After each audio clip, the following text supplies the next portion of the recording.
이제까지 발표되는 수치를 놓고 보면 톱없이 탄탄하다. 작은 파동, 범피한 그런 모습은 있겠지만 결국은 라이즈 할 거다. 결국은 올라갈 거다.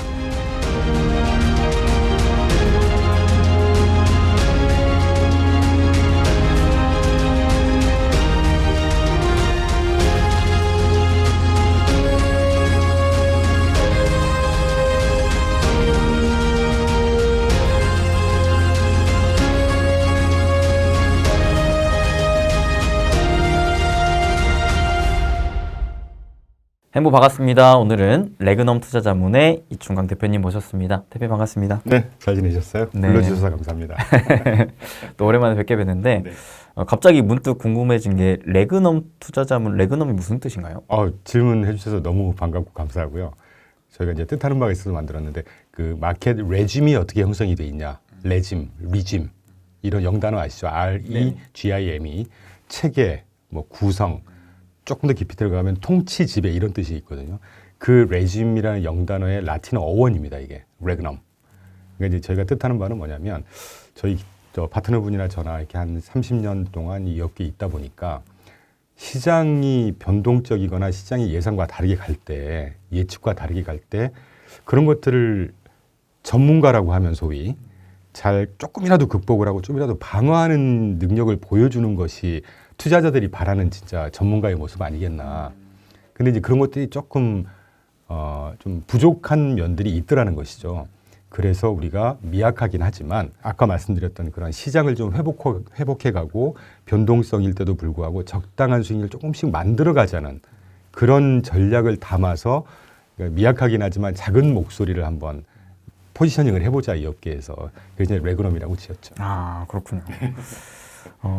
대표님과 제가 거의 한 작년부터 네, 작년 하반기부터 불러주셔가지고 그래서 제 모실 때마다 확실하게 뷰가 보시는 뷰가 명확하게 있으셨고 그리고 그 뷰가 최근까지도 잘 맞아 떨어지고 있어서 운이 좋았다고 봐야죠. 그만큼 사실 지금 시장이 워낙 새로운 것도 많고 봐야 할 것도 많잖아요. 급하게 돌아가고. 그렇죠. 네. 그런 와중에 뷰를 어찌됐든 계속 좋게 가져가고 계신 부분도 다시 한번 또 들어보고 싶기도 했고 그리고 그런 또 노하우도 또 듣고 싶기도 했고 노하우라 할 건 별건 없을 것 같고요. 여러모로 최근 시장을 또 어떻게 앞으로 바라보고 계신지도 궁금해서 이렇게 또 다시 모시게 됐습니다. 첫 번째로는 사실 작년부터 계속 대표님께서 말씀해 주셨던 것처럼 시장이 좋습니다. 네. 네, 앞으로도 좋을 것 같습니다. 네. 적어도 올해 말까지는. 올해 말까지요? 그럼 올해 내내 좋다는 거네요? 저는 우상향할 거라고 보고 있고요. 참고로 뭐 기회를 주시면 말씀드릴 지난 1월 2일 날 저희가 이제 작년 연말 한두 달 동안 한 100개 이상의 보고서를 읽었던 것 같아요. 저는 이제 미국 전공 투자를 하다 보니까 이제 주로 외국 보고서를 많이 읽는데 그러면서 조금 더 확신이 들었죠. 그래서 1월 2일 날 그 리서치를 쭉 하고 나서 이제 연간 전망이라고 해서 자체 유튜브를 하나 올렸거든요. 뭐 홍보하자는 건 아니고 제목을 범피 라이스라고 했습니다. 아, 어렵습니다. 덜컹덜컹 하긴 하지만 결국은 올라갈 거다. 늘 시장은 변동적이 있잖아요. 그런데 이제 범피 라이즈라는 제목에 저희가 함축적인 의미를 담았던 것은 우상향을 하는데 계속 가지는 않을 거고 뭐 물가 이슈가 한번 터졌다가 파동을 겪고 또 올라가든지 뭐 기업 실적의 이슈가 좀 흔들리면서 그래도 결국 그걸 치고 올라가든지 이런 모습이 될 거다라는 의미에서 범피 라이즈라고 했거든요. 그래서 그런 의미에 크게 지나지 않고 앞으로도 이슈는 여러 가지가 있을 수 있습니다. 이따 자세히 말씀드릴 그런 이슈에도 불구하고 결국은 미국의 경기 펀더멘털은 지난 1년 반, 작년 2023년부터 저희가 그때부터 계속 좋다고 말씀드렸기 때문에 계속해서 좋을 것 같고 이따가도 말씀드리겠지만 지난주 초 중반이었죠. FOMC 끝나고 나서 파월께서 인터뷰하면서도 그런 함축적인 의미를 담아서 좀 다비시한 시그널을 주셨던 것 같고 뭐 그런 저런 것들을 종합해 보면 물론 이따가도 질문을 해주시겠지만 분명히 뭐 물가가 좀 올라갈 수 있는 압력을 보일 수 있는 그런 작은 어떤 시그널들은 있긴 해요. 그런데 결국은 한 달에 그러니까 예를 들면 지난 2월 달에 CPI, PPI가 좀 떴지 않습니까? 먼스로. 근데 지난번에 제가 찾아뵀을 때 드렸던 말씀 기억나시죠? 물가라는 게 월별로 들쑥날쑥 할 수는 있다. 아, 그렇죠. 근데 추세적인 걸 봐야 되고 그래서 YOY를 본다. 전년 동기 대비 수치를. 아직까지 PPI든 CPI든 PCE든 YOY 큰 추세에서는 하락 추세에 있습니다. 그리고 벌써 지금 뭐 CPI 같으면 재작년, 작년으로 기억하는데 그 9% 이상 상승했다가 그게 지금 3%대로 떨어져 있고 PCE도 2%대로 떨어져 있잖아요. 그렇죠. 많이 하락한 겁니다. 근데 그게 월별로 조금 뜨고 빠졌다고 해서 거기에 앞으로 시장이 완전히 바뀔 거다? 누차 말씀드리지만 경제라고 하는 것은 실물 경제와 이게 바탕이 되고요. 제가 자꾸 펀더멘털 하는 거는 이 실물 경제를 기반으로 펀더멘털이라는 표현을 드리는 것이고 그리고 금융 경제로 구성이 돼 있어요. 근데 금융 경제의 수많은 지표 중에 주식 시장은 하나일 뿐이죠. 그러니까 이 주식 시장이 흔들리는 걸 가지고 실물 경기가 같이 빠지고 오를 거라고 생각을 하는데 전혀 그렇지 않습니다. 그래서 제가 여전히 확신을 갖고 있는 것은 미국의 실물 경제가 이제까지 발표되는 수치를 놓고 보면 턱없이 탄탄하다. 그렇게 저는 해석을 하거든요. 다소 뭐 작은 파동, 범피한 그런 모습은 있겠지만 결국은 라이즈 할 거다. 결국은 올라갈 거다. 이제 이런 시각을 갖고 있죠. 결국에는 추세라는 게 중요한 거잖아요. 트렌드가 중요하죠. 결국 흔들림은 있긴 하겠지만 주식 시장이라는 게 워낙 변동성이 큰 자산이기 때문에 흔들림은 있겠지만 결국 물가라는 것 자체도 하락 추세로 가고 있고 미국의 경기는 또 탄탄한 상방을 가고 있기 때문에 이게 주식이라는 자산 역시도 흔들림은 있겠지만 결국에는 우상향 구조로 좀 전망을 하고 계시네요. 저는 당연히 그렇게 될 거라고 보고 있습니다. 근데 이 기준은 미증시인 거잖아요. 네, 미국 시장 기준이죠. 그렇죠. 예, 저희가 글로벌 투자를 하는데 저희 포트폴리오의 한 60-70%가 미국으로 구성이 돼 있기 때문에 뭐 글로벌 또는 미국 시장 기준이라고 생각을 하시면 될 것 같아요. 많은 분들이 이런 고민을 하고 있거든요. 미증시 날아가고 심지어 일본 증시도 날아가고 심지어 코인도 날아가는데 한국 증시만 안 날아간다. 왜 그럴까? 그럼 얘에 대한 한국 증시에 대한 전망은 그래프를 보시게 되면 S&P 500하고 코스피하고 연계해서 미국의 GDP 성장률하고 연간 성장률하고 한국의 GDP 성장률 연간 성장률 추이를 보시면 공교롭게 2010년 초반부터 딱 차별화가 됩니다. 그러면서 사실 우리나라의 연간 GDP 성장률은 과거 한 20년, 15년 전부터 계속 추세적으로 조금씩 하락하고 있거든요. 근데 미국의 GDP 성장률은 거의 어라운드 2%에서 2.2%, 2.5% 좀 크게 보면 그 구간을 꾸준하게 지키고 있단 말이죠. 그런데도 불구하고 아까 말씀드렸던 한국의 GDP 성장률은 계속 하향 추세에 있습니다. 물론 뭐 7, 8%에서 계속 떨어지고 있는 것이죠. 추세가 그래서 중요한 것이잖아요. 그렇죠. 이걸 반영하는 오른쪽 그래프를 보시면 S&P 500하고 한국, 코스피 지난 약 30년 동안에 코스피가 한 200% 떴고요. S&P 500이 1000% 떴습니다. 그런데 그 S&P 500과 코스피가 딱 결정적으로 차별화가 되는 시점이 2010년 초반이에요. 그래서 제가 이제 이걸 계속 보다가 한국 시장은 죄송하지만 자주 안 보니까 제가 사실 얼마 전에 연초에 이제 그 외부 강의 요청이 있어서 자료를 쭉 찾다 보니까 자료를 쭉 찾았죠. 이거 왜 여기서부터 이렇게 차별화됐을까? 헤이버 어널리틱스라고 하는 미국의 경제 관련 전략을 짜는 싱크탱크에서 발표하는 자료가 글로벌화 지수라는 게 있어요. 네. 글로벌라이제이션 인덱스라고 해서 직관적으로 전 세계 수출과 수입의 양을 GDP로 나눈 값입니다. 아주 직관적이죠. 네네. 그런데 그게 공교롭게 1950년대부터 쭉 전후에 급상승을 했죠. 왜냐하면 잘 아시겠지만 우루과이 라운드 가트 체제, 관세 낮추고 전 세계 자유무역하자 이런 식이었단 말이죠. 네네. 그러니까 글로벌화가 굉장히 급진전을 했었어요. 그러다가 2010년 초반부터 이 글로벌화 지수가 확 꺾입니다. 꺾이다가 올라가더니 전고점이 계속 하락을 해요. 이게 무슨 말일까요? 직관적으로. 글로벌화 시대가 이제 종말까지는 너무 급한 표현인 것 같고 탈글로벌화 시대로 바뀌어가고 있는 겁니다. 그렇죠. 그래서 2010년부터 수출의 의존도가 굉장히 높은 한국의 증시 성장률이 꺾이는 것이고 그렇죠. 뭐 여러 가지 이유가 있겠지만 이제 그런 것들을 제가 최근에 발견을 했죠. 그래서 올해 우리나라 주식시장 뭐 저는 우리나라 주식을 보진 않으니까 제가 전망하는 국내 주식을 너무 크게 의미를 두진 마시기 바라는데 올해 그렇게 나쁘진 않을 것 같아요. 반도체 경기는 작년부터 글로벌 시장에서 이미 개선됐다고 보고 있고 그렇죠. 우리나라 또 방산 시장 나쁘지 않고 최근 2년 동안 방산 시장 총 규모가 거의 5배인가 성장을 했어요. 이제 그런 것들이 좀 리더십을 형성해가는 뭐 분야일 것 같긴 하지만 중장기적으로 볼 때 우리나라 성장은 조금 걱정이 됩니다. 중장기적으로 볼 때. 그리고 저는 사실 경제학도였고 대학원에서 이제 정치, 경제, 국제 이런 걸 배우다 보니까 좀 경제 원론에 나온 것들에 충실하려고 하는 입장이거든요. 그러다 보니까 여러 지표들도 아주 우리가 주식 시장에서 다루진 않지만 중요한 지표 중에 하나 인구 성장 이런 것들을 되게 중요시하게 봐요. 그렇죠. 네. 근데 우리나라 인구 성장 2100년도가 되면 어떤 자료 보니까 우리나라 인구가 1500만이 된다고 하는 통계가 있더라고요. 근데 아시겠지만 인구 통계는 굉장히 과학적입니다. 출생률, 사망률 이게 정확하게 나오기 때문에. 근데 선진국 중에 거의 유일하게 인구가 성장하는 지역이 미국이고 그 중에 경제활동 인구, 젊은 층의 인구가 유일하게 또 성장하는 선진국이 미국이에요. 그러니까 이런 것들, 이런 펀더멘탈한 아주 기본적인 것들만 봐도 차별화가 될 수밖에 없다. 그리고 무엇보다 뭐 대표님도 잘 아시겠지만 지난 수년 전부터 탈글로벌화, 이런 탈글로벌화는 자주 언급 안 됐지만 우리가 흔히들 언급했던 표현 단어가 경제민족주의, 자국우선주의. 네네. 대표적으로 트럼프가 5년, 6년 전에 Make America Great Again. 이런 것들이 트럼프가 말을 좀 되게 이렇게 막 세게 하죠. 급작스럽게 세게 해서 그렇지 그분이 하는 얘기를 보면 국제 정치나 국제 정치 전략가들이 책에서 20, 30년 전부터 써놓은 얘기를 똑같이 하고 있습니다. 굉장히 그 아카데믹한 백그라운드가 겉에서 보는 거하고 다르게 굉장히 충실한 분이에요.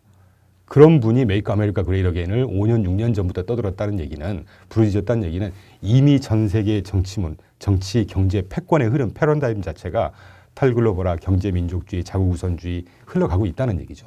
생각난 김에 하나 더 말씀드리면 그한 10몇 년 전부터 FTA가 시작됐지 않습니까? 네. 글로벌화의 좋은 얘기일까요? 반대되는 얘기일까요?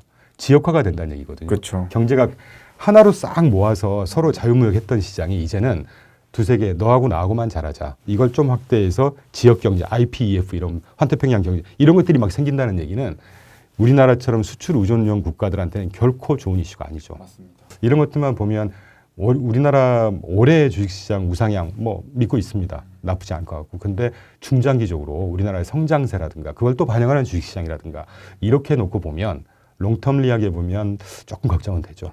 저도 되게 많이 공감을 하는 게 큰 흐름에서는 확실히 우리나라가 좀 불리한 구조가 계속 이어지고 있는 것 같아요. 그래서 어찌됐든 뭔가 우리나라가 좀 체질적으로 이걸 개선해야 될 만한 상황인 거고, 근데 그래도 올해만큼은 나쁘진 나쁘진 않을 않을 것 것 같다. 같아요. 네, 네. 저도 그거는 좀 많이 공감하는 것 같아요. 첨언을 하나 좀 드리면 생각난 김에 꼭 우리나라만 이런 탈글로벌의 피해가 될 거냐 이게 아니고요. 전 세계 수출 주도형 국가 3개만 한 거 뽑아보세요. 한국을 포함해서. 우리 바로 옆 나라 중국, 그렇죠. 유럽의 독일. 독일 경제 요새 어떤 줄 아세요? 굉장히 안 좋습니다. 지금 3분기 연속 마이너스 성장하고 있고요. 중국 경제 따로 말씀 안 드려도 굉장히 힘들다는 걸 알고 계시고, 물론 최근에 주식시장 뜨는 거는 뭐 중국 얘기를 하러 온 자리는 아니지만 중국 같은 경우는 저는 되게 부정적으로 보는 사람 중에 하나입니다. 그래서 최근에 중국 뜨는 거 제가 모 채널 한두 달 전에도 그런 말씀 드렸는데 중국은 공산당 정부에서 어떤 업종 또는 경제 주식시장 하나 띄울게, 그렇게 해서 한 200조 또는 국부펀드 조성해가지고 한번 해볼게. 이때 바짝 떴다가 또 한참 쉬다가 떴다가 이런 패턴에 지나지 않는다고 보거든요. 그걸 논외로 하더라도 수출 주도형 국가 중국, 한국, 독일이 최근에 경제가 자꾸 그 네거티브한 그렇죠. 표현들이 많은 이유는 절대 우연이 아니다라는 생각을 하죠. 그러면은 사실 중장기적으로 우리가 사실 우리의 자산을 좀 불리기 위해서는 냉정하게 미국 주식 쪽으로 조금 더 해외 집중해- 투자. 네. 큰 방향에서는 저는 그래서 무조건 해외 투자는 저 역시도 마찬가지고 개인적으로도 마찬가지고 해외 투자 비중을 적어도 한 3분의 1 이상은 가져가야 된다고 믿고 있는 사람입니다. 그 중에 가장 제가 손꼽는 시장, 저희가 이제 전체 투자를 미국으로 하는 이유도 그런 것인데, 미국에 투자를 해야 하는 이유라고 생각하는 거는 미국 시장의 대부분의 거시경제 지표, 시장 지표 굉장히 투명하게 그때그때 발표를 다 해주잖아요. 이따가도 말씀드릴 기회가 있는지 모르겠지만 우리나라 거시 지표보다 미국 거시 지표가 훨씬 더 접근성이 쉽습니다. 뭐 이를테면 트레이딩 이코노믹스라든가 프레드라든가 아틀란타 연방운용에서 운영하는 이런 그 공개된 오픈 소스들이 굉장히 잘 활성화가 돼 있기 때문에 그때 시장의 흐름을 잘 읽을 수가 있다는 얘기죠. 그렇게 하다 보니까 미국 시장은 적어도 공부를 하면 할수록, 리서치를 깊게 하면 할수록 그에 대한 리워드가 있더라는 것이죠. 반면에 한국 시장은 우리가 정말 한국 시장에 깊이 공부를 한다고 하더라도 이 종목에 대한, 업종에 대한, 또 어떤 분야에 대한 이게 시장 논리가 지배를 하지 않는 경우들이 되게 좀 있어요. 그걸 쉽게 표현하면 뭐 어떤 세력이라든가 이런 것들이 작은 시장이다 보니까 이런 것들이 기본적으로 저희가 한국 시장을 안 좋아서 투자를 안 하는 게 아니라 우리가 노력한 만큼 예측이 가능해야 될 거 아니겠습니까? 투명하고 합리적이고. 그런 면에서 단연 미국 시장이 훨씬 더 좀 어드밴스됐다. 이래서 저희가 미국 시장을 투자를 여러분께 권유를 드리는 것이고 또 저희 스스로도 확신을 갖고 투자를 하고 있는 이유죠. 그러면 또 이게 미증시를 바라볼 때 있어서 또 안 볼 수가 없는 게 미국의 또 통화 정책 아니겠습니까? 굉장히 중요하죠. 예. 이번에도 3월 FOMC가 진행이 됐었는데 혹시 여기에서 좀 중요하게 보셨던 포인트가 있으실까요? 이번에 굉장히 중요한 그러니까 시장 친화적인 스탠스로도 굉장히 중요했고 그 근저의 임플리케이션이라고 하죠. 함축된 의미가 굉장히 생각을 좀 많이 하게 하는 한 횟수였던 것 같아요. 이번에 FOMC가. 그래서 제가 3페이지의 자료를 아마 갖고 온 걸 가지고 조금 길더라도 말씀을 좀 드리겠는데 뭐 잘 아시겠지만 FOMC라고 하는 것이 그 미국 연방준비제도에서 운영하는 이제 시장의 정책을 금융정책을 결정하는 이제 기구체 회의체 아니겠습니까? 네. FOMC를 항상 하게 되면 그 끝난 이후에 페드가 스테이트먼트를 발표합니다. 성명서라는 것이죠. 그런데 참고하셔야 될 것이 자료 좌측 상단의 스테이트먼트의 상단 부분만 제가 캡션을 떠갖고 왔는데 스테이트먼트는 좀 담담하게 표현을 해요. 근데 이제 정작 중요한 이 연방준비제도를 대표하는 파월의 실제 속뜻을 우리가 알 수 있는 것은 우측 하단에 써드린 대로 파월이 항상 이 스테이트먼트 발표하고 하면서 미디어 인터뷰를 1시간에서 1시간 반에 걸쳐서 한단 말이죠. 그때 실제 그 부분의 어떤 뉘앙스가 이게 다 나옵니다. 그래서 그걸 오늘 제가 좀 소개시켜드리고 갖고 왔는데 참고로 페드 스테이트먼트 성명서를 보면 크게 달라진 점은 없었어요. 저희 내부적으로 이번 3월달 성명서는 그렇게 비둘기파적은 아닌데 스테이트먼트만 보면 왜 그런가 하니 파란색 줄 그려진 곳이 기존 2월달 이전 달의 성명서와 똑같은 비슷한 표현이 그대로 남아 있는 거고요. 빨강색 표현을 좀 바꿨습니다. 참고로 빨강색 표현이 바뀐 게 지난달에는 moderated since early last year but remains strong. 노동시장이 조금 추세적으로 괜찮아졌는데 여전히 강하게 뭐 이렇게 잡다한 몸 표현이 많았단 말이죠. 근데 이번에는 중간 잡다한 표현 싹 빼버리고 그냥 job gains have remained strong이라고 확실히 박아줬습니다. 노동시장도 확실히 좋다는 얘기. 그리고 그 중간에 제가 잘라서 그런데 제일 밑에 부분에 이코노믹 액티비티가 성장을 하고 있는데 at a solid pace라고 확실히 지난달부터 그 표현을 넣어줬더라고요. 그러니까 견고한 속도로 아주 잘 가고 있다는 걸 확실히 이제 못을 박아줬습니다. 자, 그러면 펀더멘탈이 확실히 좋고 펀더멘탈 중에 가장 중요한 지표인 미국의 선진국의 가장 중요한 지표인 노동시장 확실히 좋다는 걸 이제 확실히 박아줬다는 얘기죠. 그러니까 일단 첫 번째 이 자본시장이 주식시장이 신경 쓰는 매파적일 거냐 금융정책이 뭐 비둘기파적 이걸 논하기 이전에 네네. 미국 경기 펀더멘탈을 확실하게 이제 확신을 심어준 거예요. 그러네요. 네, 그거 첫 번째고 두 번째가 저희가 또 중요하게 보는 게 밑에 이코노믹 프로젝션이라고 해서 매주 FOMC 성명서 발표하면서 계속 이제 경제 전망을 발표하지 않습니까? 좌측 하단 테이블인데요. 일단 실질 GDP 성장률을 지난 12월 달에 예측했던 2024년도 한 해 실질 GDP 성장률이 1.4%였다가 요번에 2.1로 상향 조정을 했습니다. 보세요, 대표님. 명목 성장이 아니고 실질 성장입니다, 이게. 네. 1.4라는 게 이게 평균이거든요. 미국이 보통 한 1.5% 정도 왔다 갔다 해요. 근데 이거를 올해 2.1%로 상향 조정, 굉장히 큰 폭 상향 조정을 한 겁니다. 그러니까 아까 스테이트먼트에서 말씀드렸던 내용하고 인라인 하는 것이죠. 근데 재밌는 것이 코어 PCE 인플레이션, 우리가 신경 써서 보는 코어 PCE 물가가 작년 12월 달에 예측한 2024년도 한 해 성장 상승률이 2.4%였다가 예. 요번 달 3월 달에 2.6%로 상향 조정을 했단 말이죠. 그럼 이건 분명히 3월 달에 파월이 인터뷰를 하면서 뭔가 좀 매파적으로 인터뷰를 하리라고 기대가 되지 않겠습니까? 그렇죠. 그런데 그 우측 하단에 파월 인터뷰에서 실제로 그분이 쓰셨던 표현을 제가 좀 기울임체로 써갖고 왔습니다. 현장감을 듣기 위해서. 하나씩 소개해드리면 strongly committed to bringing inflation down 2% over time이라고 그랬어요. 그러니까 목표치인 물가 상승을 2%로 가는데 모든 역량을 집중하려 할 거야, 여전히. 네네. 그런데 2%로 가는 데 있어서 시간은 좀 걸릴 거야. 다소 좀 뉴트럴한 스탠스였어요. 그런데 그 다음 표현부터 이제 다비시한 표현이 나오기 시작합니다. 두 번째, Feb price is not that bad. 그러니까 February price, 그러니까 지난 2월 달에 CPI, PPI가 좀 떴잖아요. 네네. 그때 떴던 2월 달의 물가 지표가 그렇게 나쁘진 않아. 라는 표현을 쓰더라고요. 깜짝 놀랐죠. 분명히 매파적인 표현이 나오긴 할 텐데 저는 결론적으로 20일 날 우리나라 시간으로 21일이죠. 발표되기 그 당일날 아침에 저희가 자체 유튜브를 먼저 올렸어요. 그래서 예상을 뭐라고 했냐면 뭐 여러 가지 이유로 결국은 약간의 다비시한 스탠스로 멘트를 할 거다라고 했는데 잘 맞았죠, 다행히. 하여튼 그래서 놀란 게 2월 달 물가 상승한 거 이거를 보니까 나태배 그렇게 나쁘진 않아라는 표현을 쓰시더니 그러면서 또 연격부 bumpy road to 2% 타겟이라고 그랬습니다. 2% 물가 상승률까지 가는데 좀 덜컹덜컹 할 수는 있어.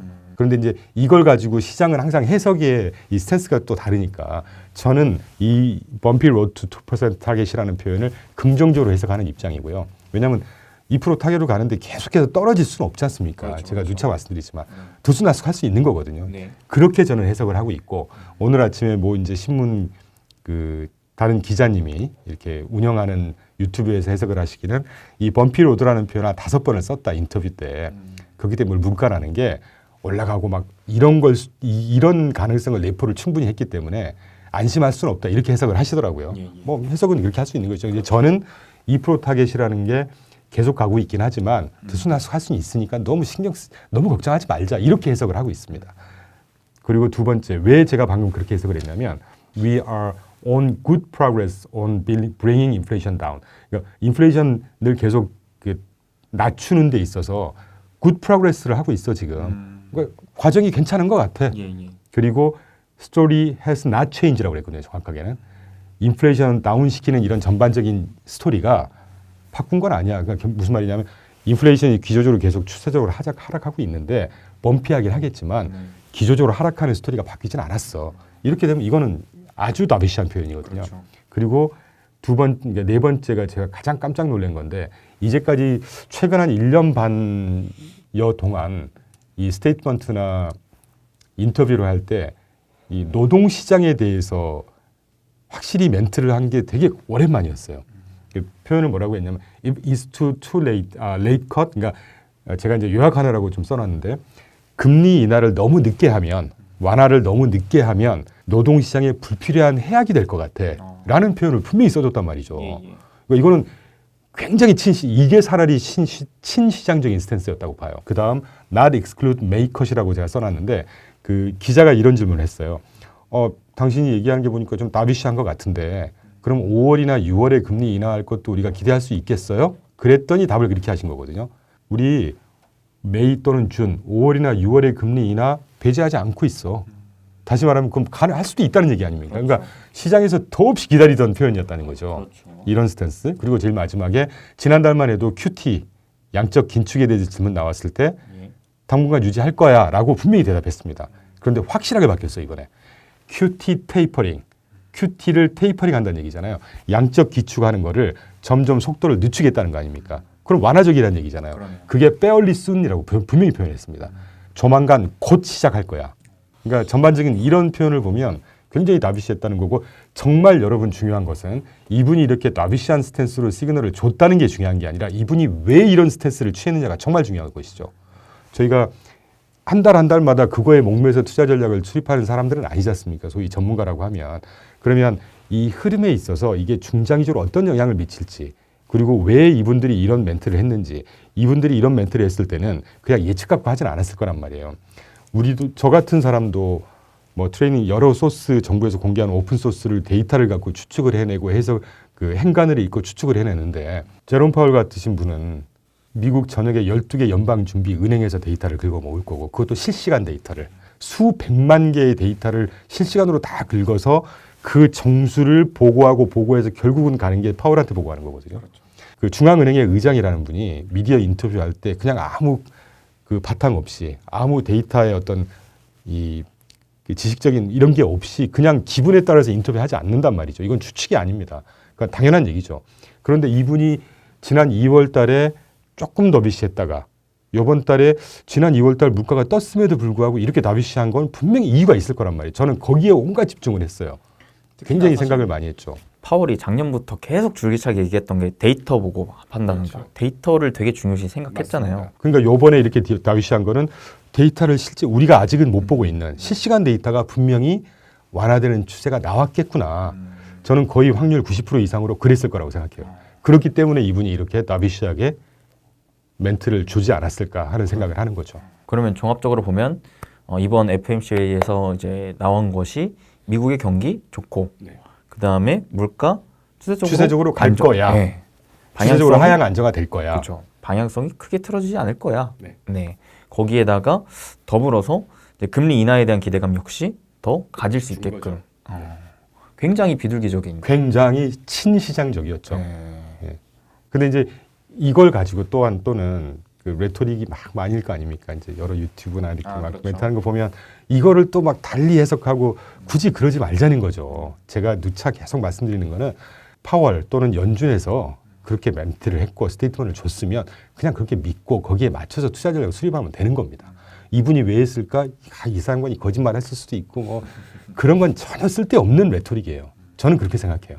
일단은 말해준 그대로, 보여준 그대로. 그렇죠. 네. 아니 전 세계 모든 이목을 가지고 리스펙을 받는 분이 받는 조직인 연준 거기를 끌어가고 있는 수장인 제롬 파월이 그냥 기분에 따라서 어떻게 그렇게 하겠습니까? 정말 데이터에 근거하고 가장 과학적인 과정을 통해서 이런 의사결정을 하지 않겠습니까? 그럼 그걸 믿으면 되는 것이죠. 시장에서 아무리 반대 또는 어떤 목소리를 떠들어댄다고 해도 이 연준이라는 조직은 거기에 신경 안 씁니다. 그분들의 미션, 지상 최대 미션 두 가지, 맥시멈 인플로이먼트, 완전 고용 추구하고 경제 성장 꾸준히 하고 물가 잡는 거, 이 세 가지. 여기에 온갖 집중을 하는 거예요. 그러면 거기를 그대로 믿으면 되는 것이고 거기에 맞춰서 해석하고 거기에 맞춰서 투자 전략을 수립하면 되는 것이라는 게 저희 회사의 기본적인 스탠스입니다. 그렇기 때문에라도 이제 대표님께서는 올해 결국에는 미증시를 좀 당연히 좋게 봐야죠. 볼 수밖에 없지 않겠습니까? 스테이트먼트에서 분명히 에러 솔리드 페이스로 이코노믹 액티비티가 좋다고 얘기를 했고 노동시장도 확실히 스트롱하다고 얘기를 해줬고 물가도 인하될 거라고 얘기를 해줬고 그래서 그걸 근거로 하반기에 금리 인하도 배제하지 않고 있어. 심지어 5, 6월 달 금리 인하할 수도 있어라고 얘기를 했잖아요. 그러면 5, 6월 달에 금리 인하 안 하더라도 인하할 수 있는 완화 정책을 갈 수 있는 모습으로 가고 있다는 걸 분명히 확인을 해준 거잖아요. 그럼 거기에 맞춰서 투자 전략을 수립하면 되지 않겠습니까?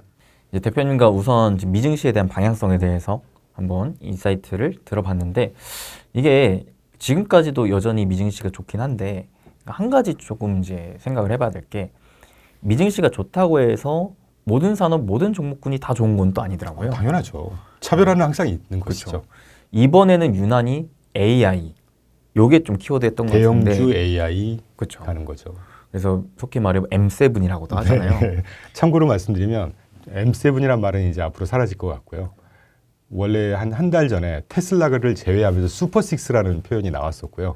최근에는 이제 테슬라하고 애플을 제외한 뭐 이런 표현을 좀 쓰기 시작하더라고요. 하나둘씩 빠지네요. 차별화되는 것이거든요. 차별화는 항상 있는 것이죠. 바뀌어가는 산업 생태계 경제 환경에 적응하지 못하면 바로 제외되는 것이죠. 그게 냉정한 것이고 그렇기 때문에 우리가 투자를 할 만한 어떤 뭐 메리트, 가능성 이런 것들이 있는 거 아니겠습니까? 그래서 사실 미증시가 아무리 좋다 해도 결국 그런 차별화 장세 때문에 또 좋은 거는 계속 좋고 안 좋은 거는 또 안 좋고 이렇기 때문에 이런 현상을 좀 어떻게 바라보고 계신지 사실 두 가지 측면이 있을 거거든요. 좋은 게 계속 간다.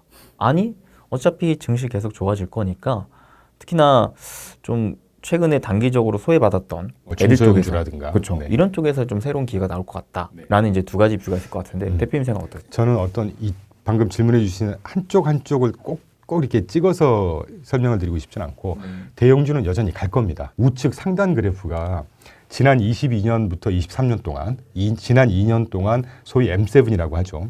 S&P 500을 포함해서 애플 등등해서 엔비디아까지 지난 2년 동안 이 주요 기업들의 연두색이 earning이 얼마나 증가했는지를 수치로 보여드리는 것이고요. 참고로 엔비디아 갖고 설명을 드리죠. 엔비디아가 중심에 있으니까. 엔비디아가 지난 2년 동안 earning만 231% 성장했어요. 그런데 주가는 그러니까 거기 뭐 디비덴드 배당이 있을 것이고 멀티플이 있을 것이고 이제 토탈 리턴 TR이라고 하는 게 주가 상승률입니다. 그런데 주가 상승률은 지난 2022년부터 지난 3월 19일까지 계산을 했어요. 저 현장감이 있어야 되니까. 지난 2년 동안 엔비디아가 231% 이익이 증가를 했는데 주가가 최근까지 합치면 한 200% 될 겁니다. 200%밖에 성장을 안 했습니다. 그러니까 이런 것이죠. 엔비디아 주가가 엄청나게 성장을 했잖아요. 그럼 최근에 투자하신 분들은 더 갈 수 있을까? 그렇죠. 그 당연한 질문 아니겠습니까? 많이 올랐으니까 네. 기본적으로. 그런데 저 같은 사람은 충분히 더 갈 수 있을 거라고 거의 뭐 확신까지는 아니지만 90% 이상 확신을 하고 있는 것이 아까 모두에 설명드렸던 펀더멘털 경기 전체 그림 좋다고 그랬어. 그런데 방금 그래프에서 보시는 것처럼 우측 상단에 있는 그래프에서 보시는 것처럼 엔비디아 주가 200% 뜨긴 했는데 이 200% 주가 상승률이 지난 2년 동안의 이익 성장률보다 못한 성장률입니다. 이익 성장률을 주가가 따라가질 못하고 있어요, 지금. 지금 수치적으로 보시면 멀티플이 지금 마이너스 35%입니다. 엔비디아가. 다른 종목도 한번 볼까요? 아마존 지난 2년 동안 이익이 52% 성장했는데 주가는 3%밖에 안 떴어요. 그리고 또 하나 쭉 보면 구글 같은 경우도 지난 2년 동안 이익 성장률이 20%인데 주가는 2%밖에 안 떴단 말이죠. 그러니까 어쨌건 멀티플이 다 마이너스입니다, 지금.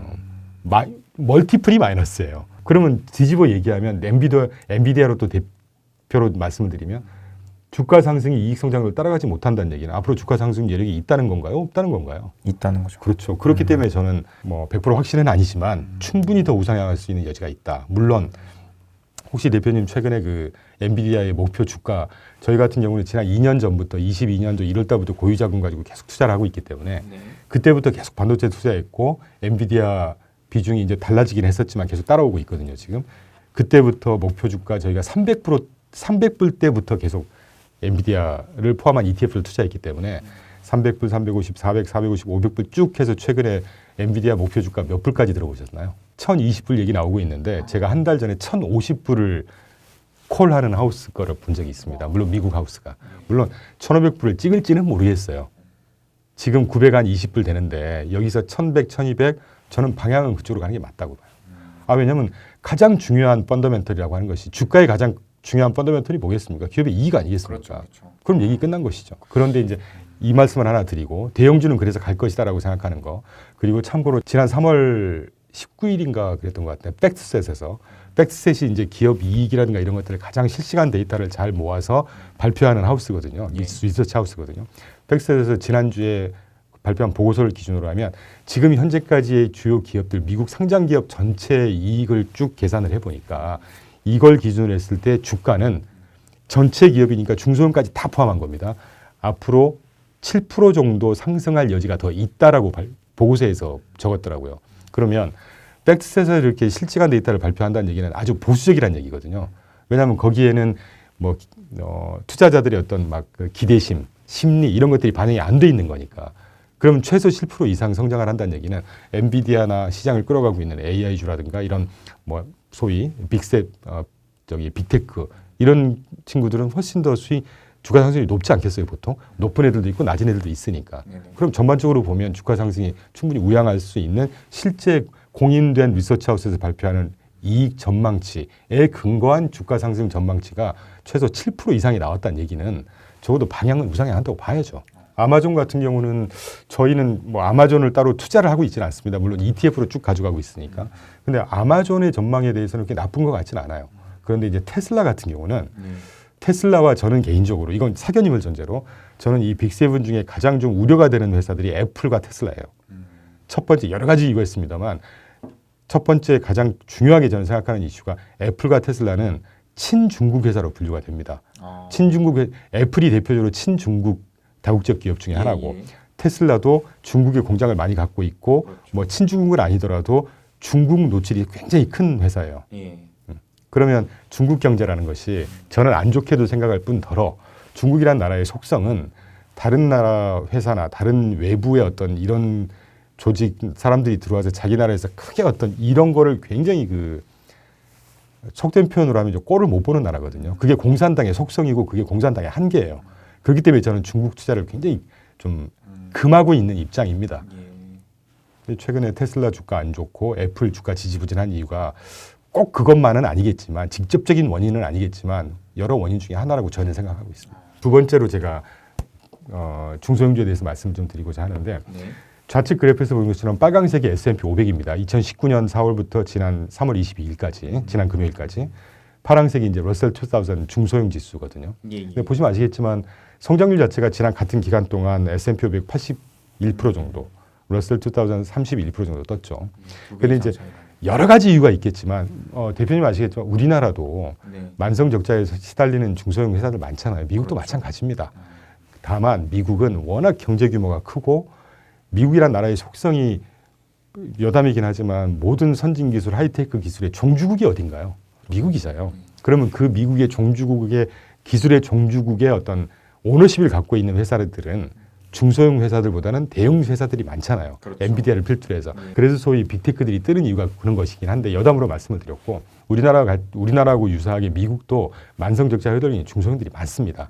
그런데 그게 직접적인 주가 상승이 덜한 이유도 일부 있겠지만 가장 큰 이유는 좌측 하단에 제가 따로 그래프를 그려갖고 왔어요.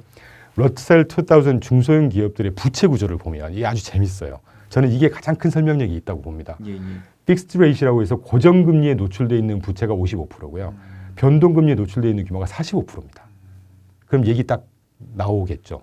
지난 2년 동안 금리가 천정부지로 솟아올랐잖아요. 그렇죠. 그럼 이 중소형 기업들의 채산성이 어떻게 되겠습니까? 투자도 할 걸 덜 할 것이고 채무 구조도 안 좋아질 것이고 이런 상황이라는 거거든요. 반면에 S&P 500이라는 건 미국 상장되어 있는 대형주 500개잖아요. 그렇죠. 그 500개들의 플로팅 레이트, 변동금리 노출 비중이 9%밖에 안 돼요.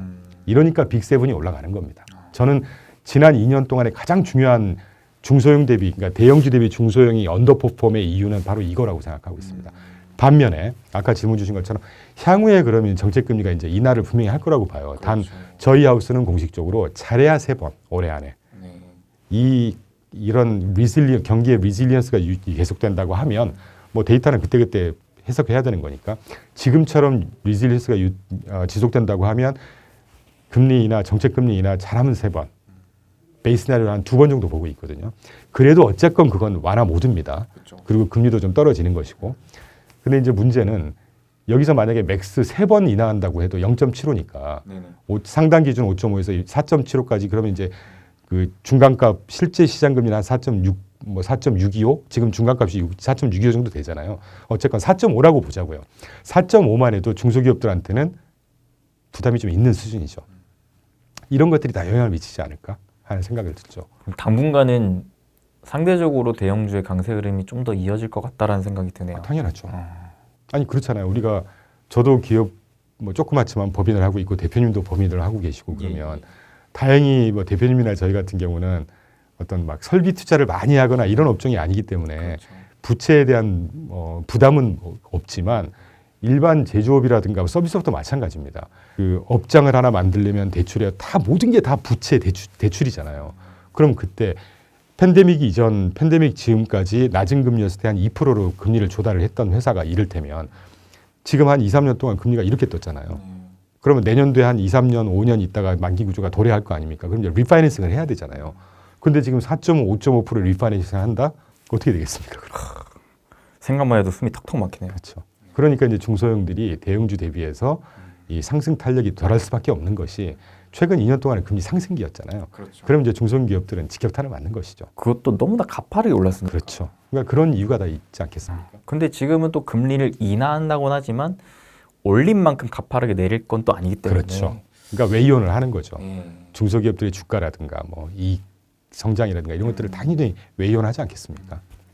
사실 우리가 이게 이론적으로만 생각을 해보면 금리 인하를 한다고? 마냥 좋을 것 같죠. 그러면 이제 부채 부담이 있던 중소형주들에게 결국 기회가 이제 오는구나라고 기대를 할 수가 있겠는데 일견 그런 부분이 있긴 있을 거예요. 예. 그런데 그래서 우리가 올해 연초에 그러니까 전망하기 이제까지 전망하기로 연말까지 6번 인하를 하냐 3번 인하를 하냐 굉장히 중요하게 막 갑론을 막을 하잖아요. 이제 다 그런 것 이유들 때문인데 좀 아쉬운 얘기지만 저희 하우스 뷰는 아까 말씀드린 대로 잘해야 한 3번이나 왜냐하면 중소기업 부문 하나만을 놓고 금융정책을 펼 수는 없는 것이거든요.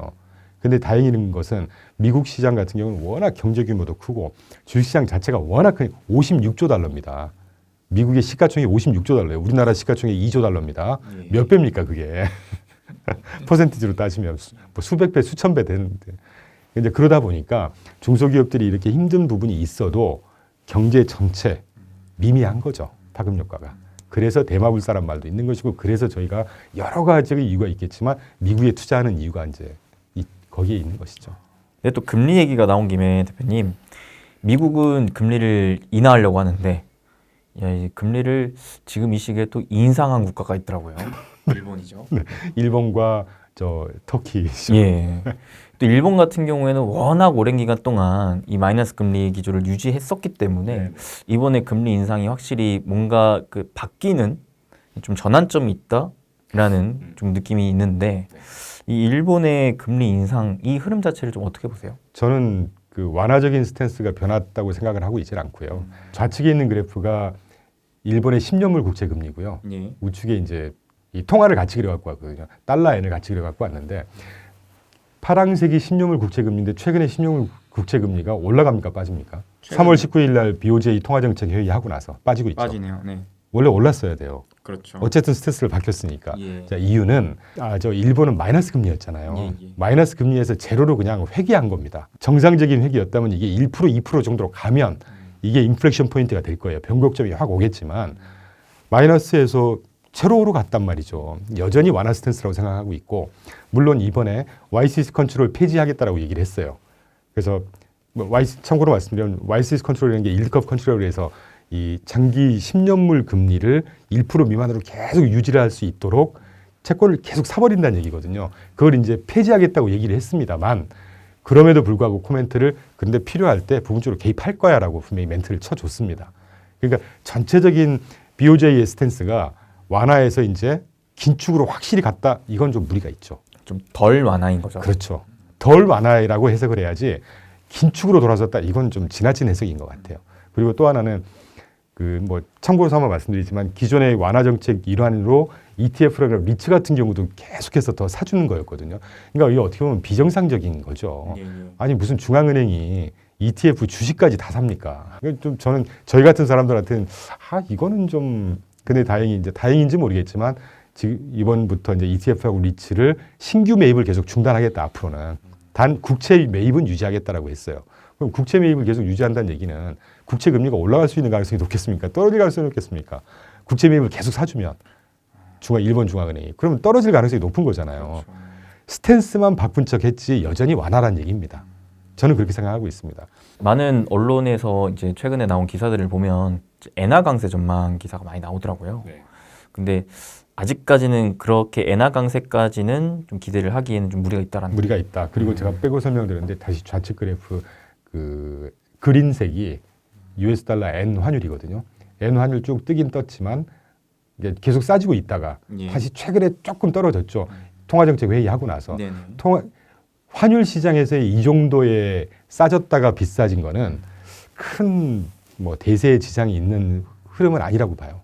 통화 시장이라는 게 워낙 좀 볼러타일하기 때문에 그래서 크게 의미를 두고 있지는 않습니다. 사실 저희는. 그래요? 그리고 또 하나는 그 우측 하단에 일본의 CPI 지난 2월달에 발표한 CPI를 보시면 일본 그 먼스로 CPI가 지난달 2.2였다가 2.8%로 떴고요. 그다음에 인플레이션 그 YOY가 0.0%로 계속 유지되고 있거든요. 예. 그러니까 먼스로는 물가가 살짝 뜬 걸로 보이지만 누차 제가 말씀드렸던 YOY 추세적으로 계속 아직 0%입니다. 변화하고 있지는 않아요. 그러면 중앙은행 입장에서는 추세적으로 계속 0% 변하고 있지 않은데 물론 먼스로 왔다 갔다 할 수는 있죠. 제가 누차 말씀드리지만 먼스로 들쭉날쭉 할 수 있습니다. 중요한 건 추세가 중요한 것이죠. 그 추세가 아직 0%를 계속 0%라니까요. 물가가 뜨질 않고 있어요. 추세적으로. 그러면 중앙은행이 굳이 뭐하러 이번에 정책금리 올린 것도 마이너스 0.1에서 0으로 바꾼 겁니다.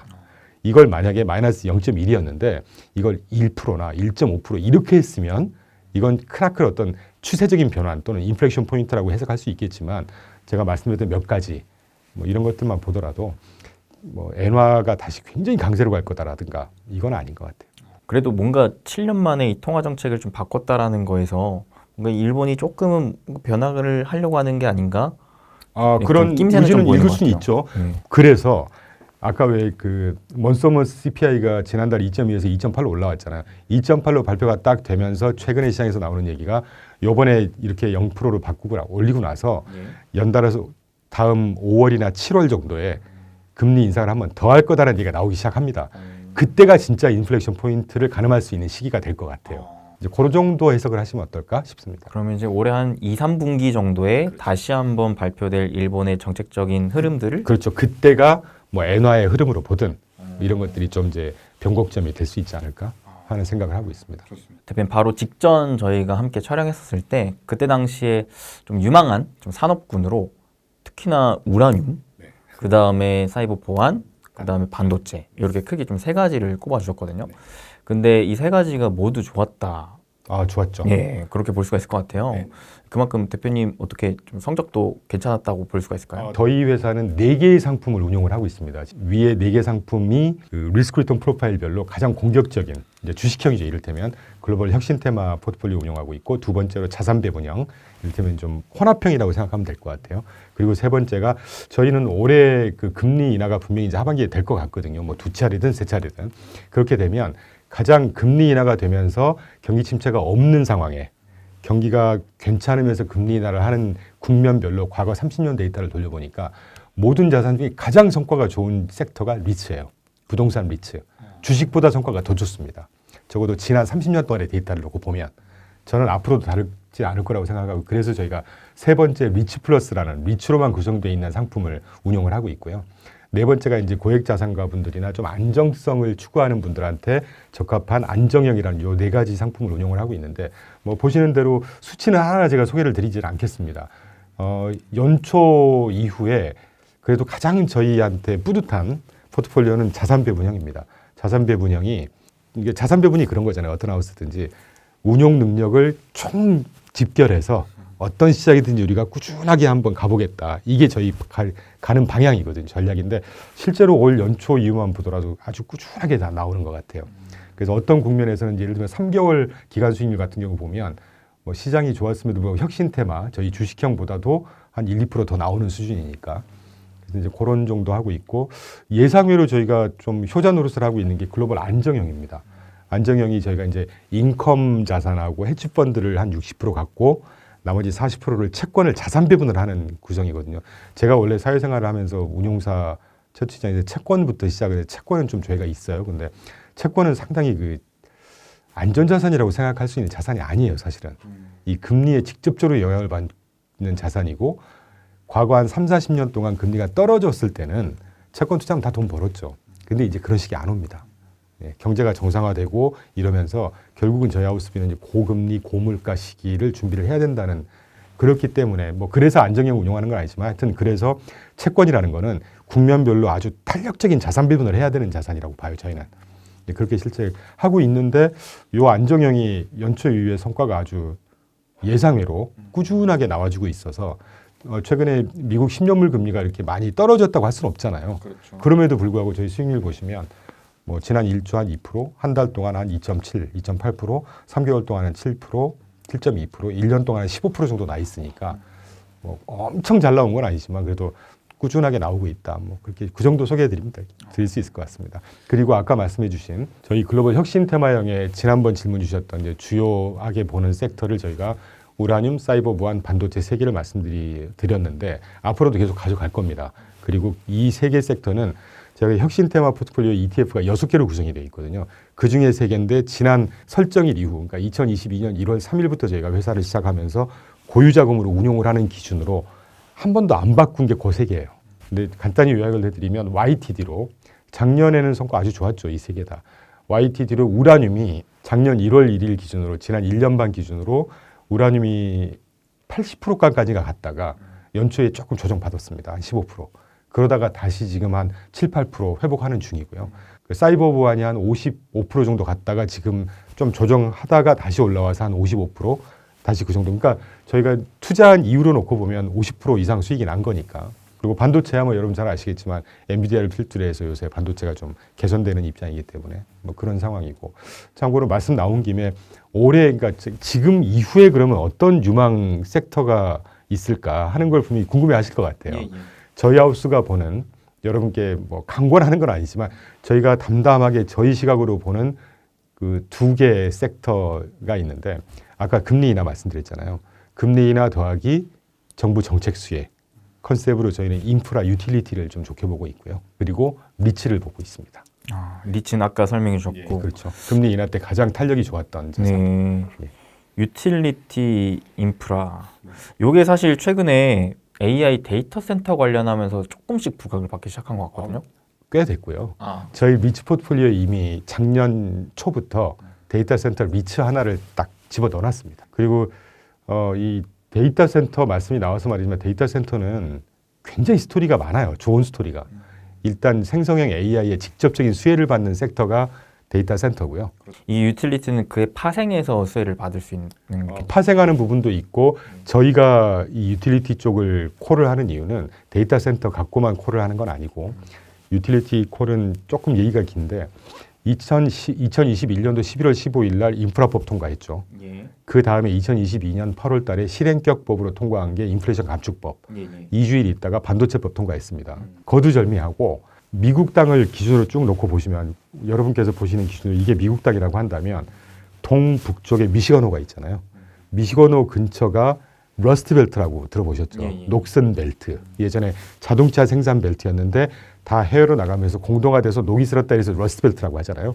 그거의 몇 배의 규모로 미국 전역에 걸쳐서 3가지 벨트가 지금 조성이 되고 있습니다. 아까 주요 3법에 근거해서 반도체 벨트 조성돼 있고 전기차 배터리 벨트 조성이 되고 있고 신재생의 에너지 벨트가 조성이 되고 있어요. 그럼 이게 다 제조업 건설 지출에 직접적인 영향을 받는 거잖아요. 그러네요. 2023년 초반부터 미국의 제조업 건설 지출 양이 폭증을 하고 있습니다.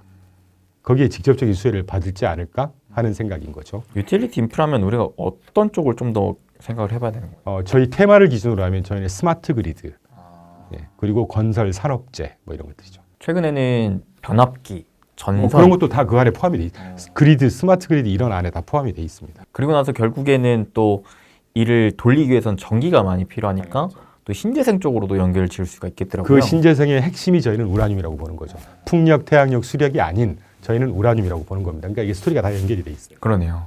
결국 큰 틀은 이 미국의 대대적인 투자인 거고 제조업 투자이고. 그렇죠. 제조업 투자.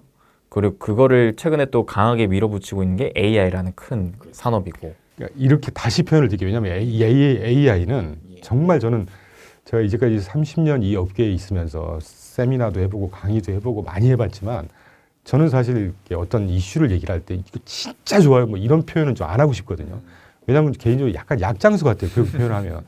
근데 제가 30년 동안 이제까지 접했던 이슈 중에 가장 기대가 되는 이슈가 생성형 AI입니다. 작년 초에 챗GPT가 딱 나오면서 지켜보니까 이게 인공지능이라는 기존의 인공지능은 우리가 자동차에서 크루즈 쓰는 이런 인공지능은 0과 1에서 0이냐 1이냐 또는 0이냐 이런 식의 연산이었잖아요. 굉장히 단순한.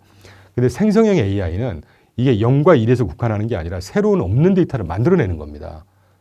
그러니까 이건 진짜 인공지능인 거예요. 자, 그러면 이제 연계해서 스토리를 계속 인공지능이 보편화되고 확대가 될수록 직접적인 수혜를 받는 게 데이터 센터라고 하는 것이 연산의 양 자체가 기하급수로 증가해요. 우리가 생각할 수 있는 모든 뭐 가전제품, 핸드폰은 당연한 것이고요.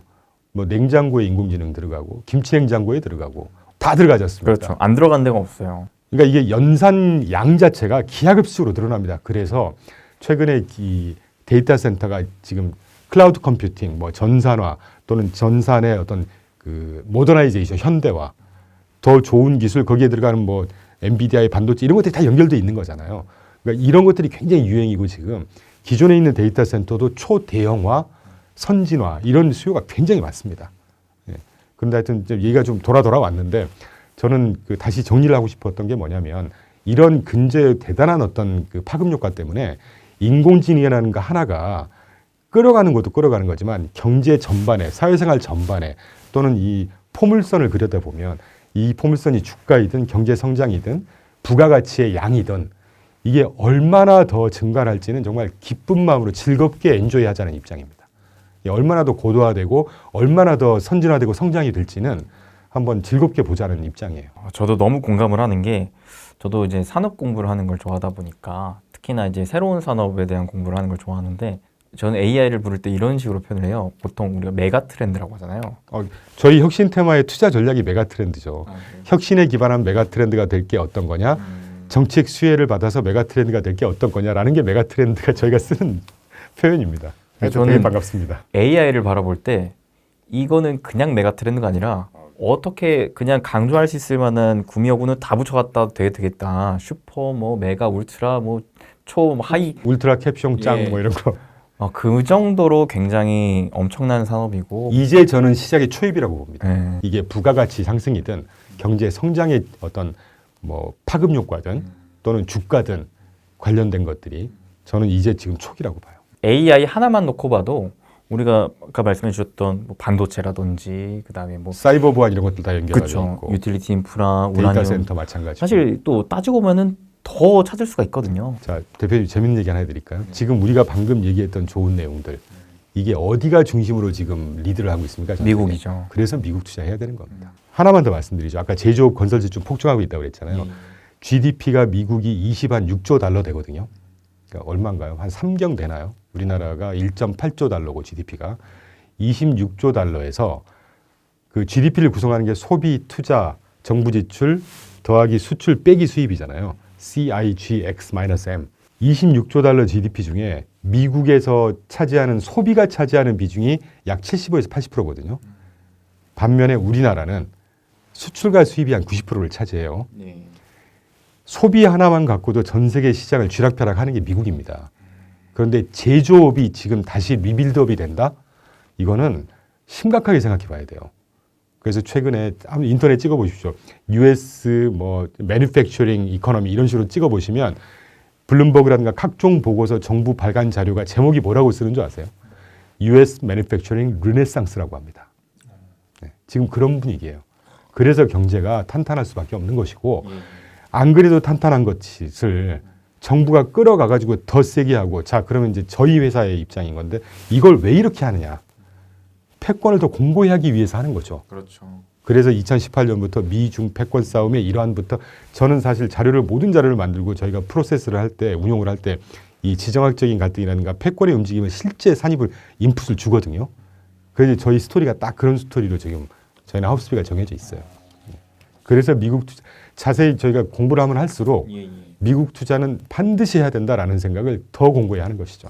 투자라는 게 위험 자산은 100%가 있을 수는 없으니까 우리가 전체 포트폴리오 관리 측면에서 위험 자산의 비중을 두더라도 일정 비중은 안전 자산에 둬야 되는 게 맞는 거잖아요. 당연하죠. 저희도 그렇게 하고 있고. 예.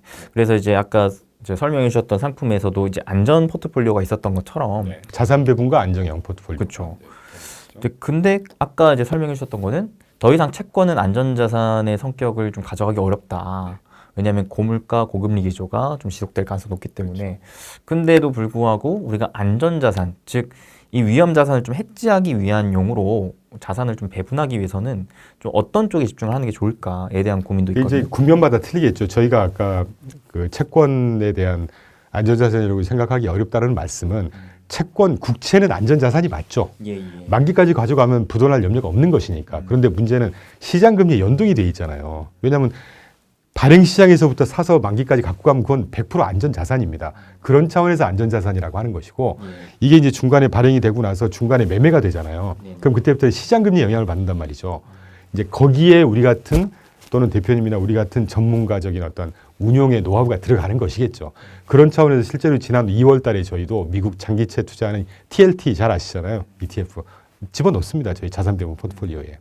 그래서 이제 그거는 장기적으로 가져가겠다는 게 아니라 저희가 내부적으로 보는 10년물 금리의 상단 평균 한 4.3 되거든요. 그때 4.29 딱 찍는 거 보고 이제 넣어도 되겠다. 넣었어요. 그럼 장기적으로는 얘기가 달라질 수는 있겠지만 4.3에서 저희는 뭐 그때마다 다르겠지만 3.8 저희는 한 3.5까지도 가능을 하다고 보거든요. 단기적으로. 그럼 그때 그 과실을 먹겠다는 것이죠. 이제 그런 식으로 운용을 하고 있고 저희 대표 포트폴리오인 글로벌 자산 배분의 포트폴리오가 지난 2년 동안 어떻게 전략으로 흘러왔는지를 쭉 보여드리는 것인데 빨간 선으로 저희가 쭉 그려놓고 수치를 지금 40부터 쭉 해서 최근 88까지 그려놓은 게 마켓 베타입니다. 제가 계산한. 그러니까 베타라는 건 잘 아시죠? S&P 500을 기준으로 해서 그거에 어느 정도 참여를 했는지 뭐 그런 것이거든요. 그러니까 2000년 초반까지는 굉장히 낮죠. 39, 38, 뭐 40, 50을 안 넘었습니다. 그러면 2022년도는 금리를 막 엄청 올리면서 주식시장이 굉장히 안 좋을 때예요. 그러니까 저희가 전략 베타 자체를 낮게 형성을 하고 뭐 헤지펀드라든가 이런 것들로 구성을 해놨다는 얘기겠죠. 그런데 2013년부터 그러니까 정밀하게 따지면 2022년 11월인가로 저희가 기억하는데 그때 89% 이익 실현했던 PFIX 금리 인상 때 수익 그걸 딱 털면서부터 저희는 시장이 불장으로 갈 거라고 봤거든요. 회복할 거라고 봤으니까 그때부터 이제 마켓의 베타 수치가 60으로 올라가면서 작년 중반으로 가면서 70, 80, 90까지 쭉 갔다가 최근에 90 수준에서 88로 떨어진 게 이제 TLT를 넣으면서 조금 떨어졌어요. 그러니까 이게 저희가 시장을 보는 또는 대응하는 해지 전략이라고 보시면 되고 다시 요약드리면 우리가 해지라고 해서 뭔가 해지 펀드를 넣어야 되고 막 이런 건 아닙니다. 저희가 내부적으로 해지 펀드 전략을 쓰는 ETF를 넣을 때는 시장의 변동성이라든가 방향성이 굉장히 이제 완전히 이거는 거의 확률 7, 80% 이상으로 빠지고 변동 국면에 들어갈 때 저희는 해지 펀드를 과거 2년 동안 써왔고 지금은 기본적으로 우상향하는 주식시장의 스토리를 보고 있기 때문에 네. 이제 그런 스탠스를 가져가고 있죠. 그만큼 상방이라는 이 포지션 자체를 굉장히 확신하고 계신 그렇죠. 거네요. 기본적으로. 네. 근데 이제 늘 그렇지만 상방이긴 하지만 우리 아까 범피 얘기했잖아요. 그렇죠. 범피 덜컹덜컹. 그 덜컹덜컹 하는 거에 대응하는 일환으로 미국 장기채 ETF를 넣었다고 생각하시면 될 것 같아요. 그럼 이제 반대로 이제 막 좀 미국 주식을 새롭게 투자를 하려고 하는 입장에서는 그렇게 범피할 때, 즉 단기적인 변동성 구간이 나올 때 조금씩 이제 사서 모으는 그렇죠. 예, 연말 이후를 좀 내다보면서 그렇죠. 이런 전략을 길게 써도 봐야죠. 되겠네요. 네네. 그럼 이제 그때 뭐 주식형으로 갈 거냐, 채권형으로만 갈 거냐, 주식과 채권을 적당히 섞는 전략을 쓰는 ETF로 갈 거냐 이런 것들은 이제 그 투자자 본인의 어떤 뭐 위험에 대한 성향 또는 이런 것들을 감안하셔서 선택을 하면 되지 않을까요? 네, 대표님 제가 마지막으로 좀 여쭙고 싶은 게 네. 아무래도 최근에 이 시장 자체가 물론 대표님께서도 이제 미국 증시를 좋게 설명해 주셔서 뭐 그런 것도 있겠지만 여러모로 사실 투자자들은 대다수가 가격이 오르면 그때부터 네, 좀 사고 싶어지거든요. 원래 반대로 해야 되는 건데요. 네. 빠지면 사고 올라가면 팔아야 되는 건데. 근데 사람의 심리가 그렇지 않더라고요. 그래서 이제 미증시가 자꾸 날이 갈수록 오르기도 하고 특히나 엔비디아 같은 경우에는 진짜 뭐 이제 더 이상 부담되죠. 예. 그러니까 아무튼 뭔가 여러모로 미국 주식 투자를 막 시작하려고 하시는 분들은 많은 것 같아요. 옛날에는 뭐 서학개미 하셔야 됩니다. 예. 해야 된다. 그러면 결국 우리가 해야 된다고 봤을 때 이제 어떻게 해야 되느냐거든요. 사실 이제 국내 주식 투자는 여기저기 정보를 얻을 수 있을 만한 사이트들이 좀 많이 있고 한데 이 미국 주식 쪽은 특히나 또 영어를 또 못하시는 분도 있고 네. 여러모로 좀 자료 찾는 게 좀 쉽지 않더라고요. 네. 혹시 좀 팁이 있을까요? 어려운 질문을 해주셔가지고 그냥 제 워딩대로만 말씀드리겠습니다. 예. 그 질문 관련해서 간단히 먼저 하나 전달을 먼저 드리고 싶은 것은 개별 종목으로 투자를 하는 거는 정말 쉽진 않아요. 저희 스스로도 개별 종목이 눈에 보이는 게 엄청 많습니다. 왜냐하면 ETF 분석하다 보면 개별 종목을 다 보거든요. 아까 말씀드린 대로 2년 전부터 엔비디아 300불 때부터 따라왔다고 그랬잖아요. 그럼 저희도 엔비디아 개별적으로 넣었으면 어마어마하게 먹었겠죠. 그런데 저희는 저희가 자체적으로 운용하는 고유자금이나 고객분들이 맡기신 자금하고 똑같이 운용을 하는 그런 약간 고지식한 스탠스를 갖고 가고 싶어요. 원칙을. 그래서 ETF로만 하는 이유가 개별 종목으로 하게 되면 정보도 워낙 많고 봐야 될 정보도 많고 또 펀더멘털 수치가 아닌 다른 거에도 흔들리기 마련이거든요. 그렇기 때문에 ETF로 투자하는 툴이 굉장히 바람직하고 좋은 것이 그 ETF는 어떤 개별 주가의 스토리에 투자를 하는 게 아니라 어떤 투자 테마 또는 투자 전략에 투자한다고 생각하시면 돼요. 아주 쉽게 표현드리면 저희 하우스가 전 세계 투자 전략을 미국에 전 세계 투자 대상 자산을 9개로 나눠서 그 9개별로 하부 투자 전략 57개로 구분을 해서 그래서 그렇게 하고 있는데 이제 그거는 뭐 조금 복잡한 얘기니까 빼더라도 ETF는 개별 종목에 투자한다고 하실 필요가 없고 투자 어떤 큰 시장을 지배하는 테마 또는 큰 투자 전략을 대표하는 ETF 하나에 투자한다고 생각하시면 됩니다. 그러니까 이게 어떤 뜻이냐면 기본적으로 종목이 뭐 많은 거는 만 수천 개 들어가 있고 적은 건 한 50개, 100개씩 들어가 있기 때문에 기본 분산이 되는 거고 그렇기 때문에 아까 테마나 전략에 투자한다는 거고 그게 또 다른 의미가 훨씬 편안하게 접근할 수가 있다는 얘기거든요. 왜 그러냐 하면 엔비디아 가격 부담 때문에 못 들어가잖아요. 근데 엔비디아를 포함하고 있는 ETF에 투자한다는 얘기는 엔비디아뿐만이 아니라 그 연관된 산업에 다 수혜받는 아이들을 잘 엄선을 해서 운용사가 운용을 해준다는 얘기입니다. 그러면 그 큰 방향만 판단을 하면 되는 것이거든요. 물론 그 방향이 맞고 틀릴 수는 있습니다만 개별 종목 주가 전망하는 것보다는 훨씬 더 가능성이 높고 성공률이 훨씬 높아요.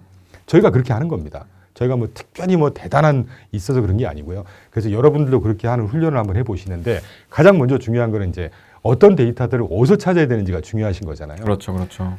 저는 사실은 그 구글은 정말 대단한 회사라고 생각하는 게 뭐 요새는 구글 말고도 다른 챗GPT 많이 나오지만 기존에 구글 딱 들어가서 뭐든 찍으면 다 나오잖아요. 여러분 ETF 예를 들면 성장주 ETF다. 그러면 여러분 영어 부담 갖지 마시고요. 한글로 성장주 영어로 ETF 찍는 것보다는 챗봇이 영어로 그로스 ETF라고 하는 게 훨씬 더 많은 결과값을 주지 않겠습니까? 그러니까 기본적으로 단어 정도는 공부하셔야죠. 그리고 기본적으로 공부 안 하고 어떻게 돈을 봅니까? 그 정도 공부는 해야죠. 그래서 예를 들면 성장주 ETF에 관심이 있다. 그러면 미국의 성장주 ETF에 관심이 있다. 그러면 US 그로스 ETF를 딱 누르시면 다 나옵니다. 구글 하나만 봐도 다 나오고요. 참고로 구글 쭉 찾다 보면 야후 파이낸스라는 곳에서 주는 걸 또 땡겨서 발표할 것이고 이런 식으로 구글 하나만 갖고도 활용할 수 있다는 말씀이고 실제 전 세계 ETF에 대한 그 ETF 전문의 데이터만 집대성해 놓은 사이트가 2개가 있습니다. 지금 ETF.com이라는 사이트가 있고요. ETFDB.com이라는 사이트가 있어요. 이 2개를 들어가셔갖고 보시면 기본적으로 상품명이 쭉 나올 거 아닙니까? 그러면 상품명이 다 영어니까 부담스러울 수 있죠. 부담스러우면 그냥 그거 그대로 쭉 긁어가지고요. 돋보기에다가 눌러서 엔터 치시면 그 해당되는 ETF에 대한 백시프터 정보가 다 나와요. 그렇게 찾으시면 됩니다. 그러니까 해보는 게 중요한 것 같아요. 기본적으로 들어가서 이게 뭔 뜻이지? 사전에서 이게 단어, 이게 이런 뜻이구나. 그거 상품 한 서너 개만 쭉 한번 백시트 한 2장짜리가 있으니까 모르는 단어 이렇게 쭉 찾으셔가지고 한번 두세 개 상품만 딱 돌아보시면 똑같습니다. 패턴이. 별거 없어요. 오랜만에 또 대표님이랑 이렇게 촬영을 진행했는데 확실히 대표님 만날 때마다 저는 아무래도 이제 산업 위주로 공부를 하긴 하지만 좀 더 이제 국내 주식 쪽으로 치중된 공부를 하다 보니까 대표님과의 만남에서 이제 글로벌한 특히나 이 미국을 주도로 한 얘기를 해주시는 것들이 저의 이제 인사이트를 좀 더 가꾸는데 큰 도움을 받는 것 같습니다. 말씀만이라도 감사합니다. 네, 거기다가 사실 저부터도 작년부터 많이 마음을 먹은 게 미국 주식에 대한 비중을 조금씩 계속 늘려가야겠다라는 생각을 했기 때문에 저는 꼭 그렇게 하셔야 된다고 봅니다. 시청자분들이나 일반 분들도 꼭 그렇게 하셔야 된다고 봐야죠. 네. 그래서 대표님께서 또 개인적으로 채널 운영하고 계신 걸로 알고 있거든요. 네. 레그넘 투자자문인가요? 네. 레그넘 글로벌 투자라고 이름을 지었었는데 그냥 레그넘 투자자문 찍으시면 나옵니다. 그래서 저희는 이렇게 막 자주는 못 올리고요. 매크로를 분석하는 하우스다 보니까 스스로가 이게 막 매주 한 번씩은 올리라고 말씀들을 주시는데 이게 좀 되게 머리가 무거워요. 똑같은 얘기를 계속 할 필요가 있을까? 그래서 지금 현재까지는 한 달에 한 번 정도 겨우 올리고 있는데 이거는 저희 뭐 광고 수입 같은 건 사실 관심은 없지만 그래도 저희 거 가입해 주신 분들 심지어는 얼마 전에는 예천에서도 직접 사무실에 오셨어요. 유튜브를 보고 저희 거를. 그런 분들을 위해서 저희 소식을 전한다는 차원 그리고 토막으로 이렇게 정보를 좀 분석해 드릴 필요가 있겠다 싶어서 앞으로는 아까 사담도 대표님하고 나눴는데 일주일에 한 번이라도 꼭 올리는 걸로 한번 노력을 해보려고 합니다. 그래서 많이 들어와 주시고 구독도 한번 해주시고요. 관심도 많이 가져주시고 댓글도 매서운 댓글도 괜찮으니까 많이 달아주시면 감사하겠습니다. 또 이제 글로벌 매크로 환경이라든지 또 미국 주식 쪽으로 좀 관심 있으신 분들은 대표님 운영하시는 채널 놀러 가보셔도 좋을 것 같습니다. 네, 이렇게 오늘 이충강 대표님 모시고 다양한 인사이트를 들어봤습니다. 네, 그럼 대표님과 함께 우리 여러분들을 응원하며 마무리 인사 짓도록 하겠습니다. 여러분 행복 되세요.